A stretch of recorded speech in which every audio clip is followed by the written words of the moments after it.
नमस्कार, मंडल news bulletin में आपका स्वागत है। आइए पेश करते हैं आज के कुछ प्रमुख व मुख्य समाचार। जम्मू कश्मीर के पहलगाम में हुए आतंकी हमले के बाद केंद्र सरकार ने भारत में रह रहे सभी पाकिस्तानियों को तुरंत भारत छोड़कर पाकिस्तान लौट जाने का आदेश जारी किया है। साथ ही सभी राज्यों के मुख्यमंत्रियों को भी निर्देश देते हुए कहा गया है कि उनके राज्यों में तय अवधि के बाद एक भी पाकिस्तानी नागरिक न रुके, जिसके चलते महाराष्ट्र सरकार सहित महाराष्ट्र का पुलिस महकमा बड़ी तेजी के साथ पाकिस्तानी नागरिकों की खोजबीन करने के काम में जुट गया है और महाराष्ट्र के 48 शहरों में 5023 पाकिस्तानी नागरिक रहने की बात सामने आई। अकेले नागपुर में ही सर्वाधिक 2458 पाकिस्तानी नागरिक पाए गए हैं। वहीं ठाणे शहर में 1106 व मुंबई में 14 पाकिस्तानी रहने की जानकारी है। सनसनीखेज जानकारी यह भी है कि इन 5023 पाकिस्तानियों में से केवल 51 पाकिस्तानियों के पास वीजा संबंधी वैध दस्तावेज पाए गए और इससे भी सनसनीखेज बात यह है कि महाराष्ट्र में 107 पाकिस्तानी नागरिक फिलहाल लापता हैं, जिनका पुलिस व प्रशासन के पास कोई अता पता नहीं है। केंद्रीय गृह मंत्रालय व राज्य सरकार की ओर से जारी सूची के मुताबिक अमरावती जिले में भी 118 पाकिस्तानियों के सार्क वीजा व शॉर्ट टर्म वीजा पर रहने की जानकारी सामने आई, जिसमें से अमरावती शहर पुलिस आयुक्तालय क्षेत्र में 117 और ग्रामीण पुलिस के कार्य क्षेत्र में 1 पाकिस्तानी के रहने की जानकारी है। इन सभी पाकिस्तानी नागरिकों को आगामी 28 अप्रैल तक भारत छोड़कर अपने देश वापस जाने हेतु कहा गया है। सकल धनगर महासंघ द्वारा विधान परिषद के सभापति राम शिंदे का आज स्थानीय पीडीएमसी परिसर स्थित छत्रपति शिवाजी महाराज सभागार में भव्य नागरिक सत्कार किया गया। इस अवसर पर अपने विचार व्यक्त करते हुए विधान परिषद सभापति राम शिंदे ने कहा कि विधान परिषद का सभापति पद संवैधानिक है, जिस पर समन्वय साधने की जिम्मेदारी होती है। ऐसे में संतुलित समन्वय के जरिए समाज के सभी घटकों को न्याय देने का पूरा प्रयास किया जाएगा। इस कार्यक्रम में राज्य के राजस्व मंत्री व जिला पालक मंत्री चंद्रशेखर बावनकुले, राज्यसभा सांसद अनिल बोंडे, लोकसभा सदस्य बलवंत वानखड़े, विधायक किरण सरनाईक, संजय खोड़के, सुलभा खोड़के, रवि राणा, प्रताप अड़सठ, प्रवीण तायडे, राज्य के पूर्व मंत्री व भाजपा शहराध्यक्ष प्रवीण पोटे पाटिल तथा सकल धनगर महासंघ के संयोजक दिलीप इळतकर विशेष अतिथी के तौर पर उपस्थित थे। मी या ठिकाणी एवढंच सांगेल, या समाजाचं जे काही कर्ज रामभाऊ आपल्यावर आहे, या समाजाचं कर्ज चुकवण्याकरता, समाजाच्या मागण्या पूर्ण करण्याकरता, या समाजाला या ठिकाणी 21व्या शतकातला भारत निर्माण करण्याकरता, विकसित भारताकरता धनगर समाजाचा मजबूती करून आणि येणाऱ्या काळामध्ये महाराष्ट्राला मजबूत करण्याचं कार्य तुमच्या हातून माझ्या हातून सर्वांनी करावं। त्यामुळे या संविधानिक कामकाजाच्या नुसार आपल्याला या विधिमंडळ हे खऱ्या अर्थाने लोकशाहीतलं पवित्र मंदिर आहे आणि या मंदिरातूनच खऱ्या अर्थाने आपल्या सगळ्या गोष्टी मार्गी लागत असतात आणि म्हणून आवश्यक ते कायदे आणि ते केलेले कायदे प्रामाणिकपणे आणि व्यवस्थितरित्या सर्वसामान्यपर्यंत पोहोचले पाहिजेत। योजना असतील, योजनेच्या माध्यमातून कार्यवाही केली असेल, मग राज्य सरकार असो की केंद्र सरकार असो, शेवटी आपल्याला दुर्लक्षित घटकाला न्याय देण्याच्या दृष्टिकोनातून जे पवित्र काम त्या विधिमंडळाच्या दोन्ही सभागृहामध्ये होतं, त्या सभागृहाची जबाबदारी माझ्यावर असल्या कारणाने निश्चित स्वरूपामध्ये यथायोग्य सार्वजनिक आणि सामाजिक आणि सर्वसमावेशक जे जे प्रश्न असतील ते प्रश्न आपण नीट नाटकाने चांगल्या रीतीने सोडवण्याचा आणि दोन्ही पक्ष आणि विपक्षाचा त्याच्यामध्ये सहयोग आणि समन्वय ठेवून आपण हे प्रश्न सोडवण्यासाठी प्राधान्यक्रम देणार आहोत। आज अमरावती जिले के दौरे पर पहुंचे विधान परिषद के सभापति राम शिंदे का भाजपा शहराध्यक्ष प्रवीण पोटे पाटिल के कैंप परिसर स्थित जनसंपर्क कार्यालय में जंगी स्वागत किया गया। इस समय शहर भाजपा की एक बैठक भी आयोजित की गई, जिसमें पार्टी के विस्तार को लेकर राम शिंदे ने पार्टीजनों का मार्गदर्शन किया और भाजपा कार्यकर्ताओं के साथ सीधा संवाद भी साधा।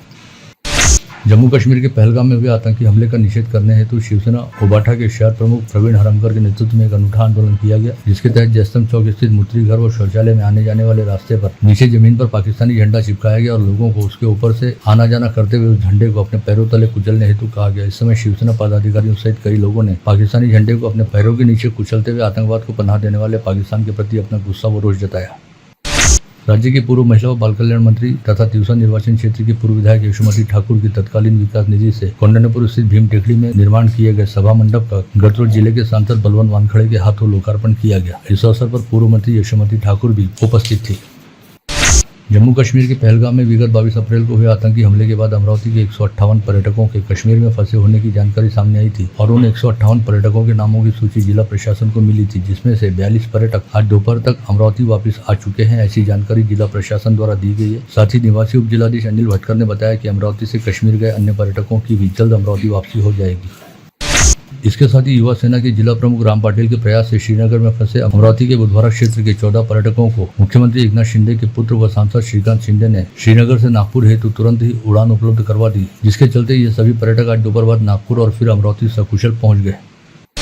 नागपुर में 4 दशकों से सुचारू और पारदर्शिता से संचालित साधना सहकारी बैंक की अमरावती शाखा शुरू करने के लिए व्यापारियों, कारोबारियों व उद्यमों की आयोजित पहली चर्चा बैठक आज दोपहर सिटीलैंड में बम्बई एक्सपोर्ट प्रतिष्ठान में हुई। इस समय सभी वर्ग से जोरदार स्वागत बैंक शाखा का किया गया, जिसे देखकर बैंक के अध्यक्ष घनश्याम कुकरेजा ने सभी सुविधाओं सहित एक्सटेंशन काउंटर के साथ बैंकिंग सेवाएं देने का वादा किया। इस समय बताया गया कि अत्याधुनिक सेवाओं के साथ नागपुर में 5 शाखाएं सुचारू रूप से चल रही हैं और 6वीं शाखा अमरावती में शुरू करने की रिजर्व बैंक से अनुमति ली गई है। बैंक का पिछले वित्त वर्ष का बिजनेस 300 करोड़ से अधिक रहा और आज बैंक के पास 206 करोड़ का डिपॉजिट है, जो आगामी वर्ष में बढ़कर 250 करोड़ हो जाएगा। भाई उपयोग थियणु खपे, लोन जो बिजनेस में ही थियणु खपे। कुछ ॾींहं थींदा न लोन वठंदा आहियूं, धंधा सुठा हलंदा, टवाइस मकान त इहे जेके ग़लतियूं करे वेंदा आहिनि वापारी, इहे ग़लतियूं न थियनि। पोइ ॾिसो वापारी बि वधंदो आहे, बैंक बि वधंदी आहे। नंबर पहिरीं ॻाल्हि अलाए छो मुंड खां ॾिसंदा आहियूं असांजो सिंधी समाज कुझु फिक्स लिमिटेड कुझु धंधनि में ई अॻिते वधंदो रहियो, त उहो त वक़्त जी मांग हुई, पर हींअर उहो समय असांजो न आहे। इन दृष्टि सां असांखे अलॻि अलॻि कार्यनि में अॻिते वधणु खपे।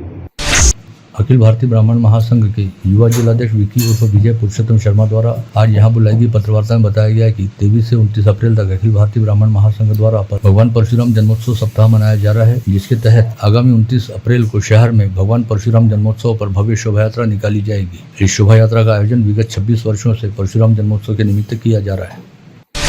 जम्मू कश्मीर के पहलगाम में हुए आतंकी हमले में 26 लोग मारे गए थे, जिसका निषेध करते हुए गत रोज रामपुरी कैंप के सिंधी चौक व मिट्ठू की चक्की पर इन मृतकों को श्रद्धांजलि दी गई। साथ ही शहर के नागरिकों से शांति व सद्भाव कायम रखने का आह्वान भी किया गया। बॉर्डर सिक्योरिटी फोर्स नामक पूर्व सैनिकों की संगठन ने अंबादेवी परिसर में विविध नागरिकों की उपस्थिति में पहलगाम के हिंदुओं के हत्याकांड का तीव्र निषेध करते हुए मृतकों को मौन श्रद्धांजलि दी।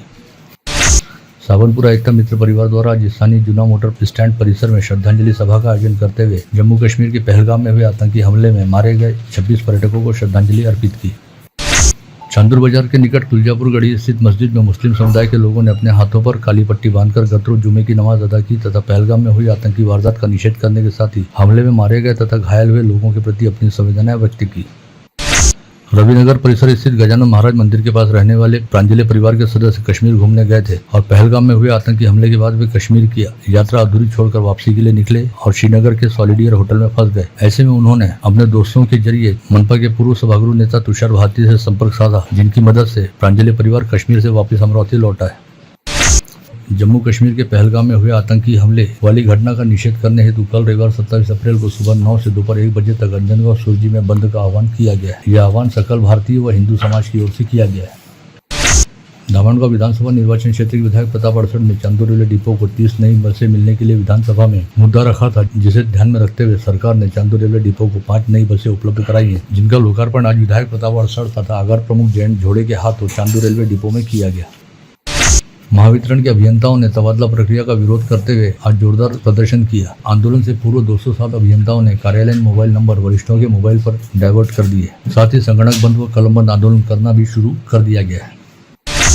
मनपा के शिक्षकों की सभा शनिवार 26 अप्रैल को जेवरनगर की शाला में हुई। इस समय मनपा के हस्तांतरित कई शिक्षकों ने महाराष्ट्र राज्य शिक्षक परिषद में प्रवेश किया। मध्य रेलवे ने मुंबई से नागपुर के लिए कल 27 अप्रैल को रात 12:30 बजे एक विशेष ट्रेन की फेरी चलाने का निर्णय लिया है। इस ट्रेन को धामनगांव एवं बडनेरा रेलवे स्टेशन पर भी स्टॉपेज दिया है। लालखड़ी रिंग रोड स्थित कोहिनूर हॉल में खादिमी ने हुज्जाज कमेटी तथा इरविन अस्पताल व मनपा स्वास्थ्य विभाग की ओर से हज यात्रा पर जाने वाले यात्रियों को रोग प्रतिबंधात्मक वैक्सीन लगाने हेतु विशेष टीकाकरण शिविर का आयोजन किया गया था, जिसमें इस बार अमरावती से हज यात्रा पर जाने वाले 650 हज यात्रियों का टीकाकरण किया गया। इस समय शहर पुलिस आयुक्त नवीन चंद्र रेड्डी ने भी सदिच्छा भेंट देते हुए शिविर में चल रहे कामकाज का जायजा लिया। माहेश्वरी पंचायत अंतर्गत माहेश्वरी नवयोग मंडल द्वारा आयोजित Maheshwari Premier League indoor tournament के तीसरे सीजन का आयोजन किया गया। इस आयोजन में बैडमिंटन, कैरम, टेबल टेनिस व चेस जैसे खेलों का समावेश है। इस आयोजन का आज सुबह 11 बजे शानदार शुभारंभ हुआ। उद्घाटन सत्र पश्चात बैडमिंटन व कैरम की मैचेस ली गई। वहीं टेबल टेनिस व चेस की मैचेस तथा बैडमिंटन व कैरम के क्वार्टर फाइनल व सेमीफाइनल मैचेस कर लिए जाएंगे। शिव छत्रपति पुरस्कार प्राप्त नंदगांव खंडेश्वर की धनुधर मंजरी अलोने ने कहा कि भले ही शिव छत्रपति अवार्ड वे जीती हैं, लेकिन उनका लक्ष्य भी पूरा नहीं हुआ है तथा वे देश के लिए ओलंपिक मेडल जीतना चाहती हैं। मंजरी अलोने अमरावती मंडल से विशेष साक्षात्कार में अपनी भावनाएं व्यक्त कर रही थी। इंस्टीट्यूट ऑफ इंजीनियर्स की अमरावती शाखा द्वारा गुरुवार को संबंध मीटिंग में संजय शिरभाते का भावभीना सत्कार किया गया। संजय शिरभाते को हाल ही में अमरावती वकील संघ की सनद प्राप्त हुई है और वे इंजीनियर संघ की भी सचिव हैं। 15 वर्षीय जानवी वैद्य नामक बच्ची की किडनी फेल होने से उसके पिता हरीश वैद्य हताश हो गए थे, लेकिन अपनी बेटी के भविष्य के लिए पिता ने अपनी एक किडनी दान करते हुए उसे नया जीवन दान दिया। सुपर स्पेशलिटी अस्पताल में गत रोज किडनी प्रत्यारोपण की शल्यक्रिया सफलतापूर्वक की गई।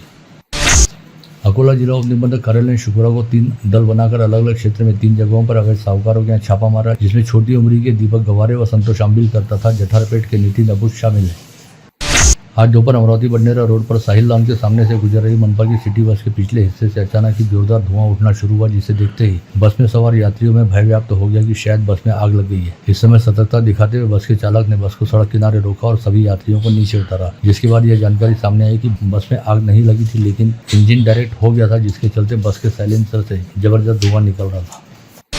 अमरावती नागपुर हाईवे पर विजिलैंड के निकट होटल रेवा के पास मोर्शी से अमरावती की ओर आ रही क्रेटा कार को गिट्टी से भरे ट्रक ने साइड से टक्कर मार दी, जिसके चलते क्रेटा कार पूरी तरह घूम गई। लेकिन सौभाग्य वाली बात रही कि कार में सवार 5 लोगों को केवल छिटपुट चोटें ही आई और हादसे में कोई जानहानि नहीं हुई। हादसे के तुरंत बाद ट्रक चालक मौके से भाग निकला। नांदगांव पेट पुलिस मामले की जाँच कर रही है। फ्रेजरपुरा थाना क्षेत्र अंतर्गत भीमजोत मंडल परिसर में रहने वाले शुभम मेश्राम नामक 27 वर्षीय युवक ने आज अपनी पत्नी के साथ जमकर झगड़ा करते हुए उसके शरीर पर चाकू से कई बार वार किए, जिससे शुभम मेश्राम की पत्नी मरणासन्न अवस्था में पहुंच गई, जिसे इलाज के लिए जिला सामान्य अस्पताल में भर्ती कराया गया है। फ्रेजरपुरा पुलिस मामले की जाँच कर रही है, साथ ही शुभम मेश्राम को गिरफ्तार किया गया है। नागपुर गेट पुलिस थाना क्षेत्र अंतर्गत उधारी के पैसों व ब्याज की रकम को लेकर हुए विवाद में रशीद शाह नामक व्यक्ति ने सौदागरपुरा परिसर निवासी अब्दुल जमील अब्दुल हबीब के साथ झगड़ा करते हुए उसे चाकू मारकर घायल कर दिया। अब्दुल जमील को इलाज हेतु अस्पताल में भर्ती कराया गया। अपने रिश्तेदार के यहाँ सगाई समारोह में शामिल होने के लिए दरियापुर पहुंचे अमरावती निवासी 2 युवकों पर चाकू से जानलेवा हमला किया गया। यह घटना कल 25 अप्रैल की शाम घटित हुई, जिसमें बुरी तरह घायल फयाजुद्दीन उर्फ बाबा तथा शेख नूरा को कुछ लोगों की सहायता से दरियापुर की उपजिला अस्पताल में भर्ती कराया गया, जहाँ से उन्हें अमरावती के जिला सामान्य अस्पताल में रेफर किया। फयाजुद्दीन नामक युवक की कमर में चाकू धंसा हुआ था।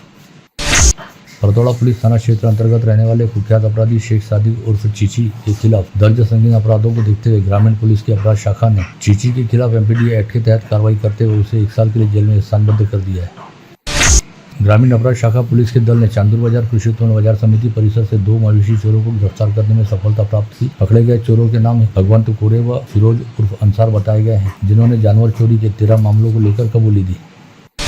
बडनेरा होली क्रॉस हिंदी प्राइमरी शाला की मुख्याध्यापिका व सहायक शिक्षिका को गुरुवार को एसीबी के दल ने रिश्वत स्वीकारते हुए रंगे हाथ धर दबोचा। मामले की जांच चल रही है। अकोला शहर के निशु नर्सरी में कक्षा 8वीं में पढ़ने वाली छात्रा ने अपने घर में फांसी लगाकर आत्महत्या कर ली। यह घटना शुक्रवार की शाम 7 बजे उजागर हुई। मृतक छात्रा के पास से सुसाइड नोट भी बरामद हुआ है, जिसके आधार पर पुलिस मामले की जाँच कर रही है। बुल्ढाना जिले में खड़पोली रामवाड़ी के वशिष्ठी नदी में के धो में नहाने के लिए उतरे बेटे को बचाते समय माँ व बुआ सहित 3 लोगों की डूब जाने से मौत हुई। यह घटना शुक्रवार की दोपहर 2:30 बजे घटित हुई। पता चला कि खड़पोली रामवाड़ी निवासी लता कदम रेणुका शिंदे नामक महिलाएं दोपहर में कपड़े धोने के लिए गई थी। इसी समय लता का बेटा लक्ष्मण कदम पानी में खेल रहा था, जिसे पानी में डूबता हुआ देख लता तुरंत अपने बेटे को बचाने के लिए नदी में कूदी। साथ ही साथ रेणुका शिंदे ने भी नदी में छलांग लगाई, जिसके चलते तीनों की मौत हो गई। बुल्ढाना जिले के चिखली शहर में पुलिस ने 2 सटोरियों को गिरफ्तार कर उनके पास से 15,000 रुपए नकद तथा 2 मोबाइल व बुलेट वाहन सहित 1.25 लाख रुपए का माल जब्त किया। पता चला है कि आरोपियों द्वारा अपने चहेतों के लिए बुलेट से घर पहुंच ऑनलाइन क्रिकेट सट्टे की सेवा पहुंचाई जा रही थी।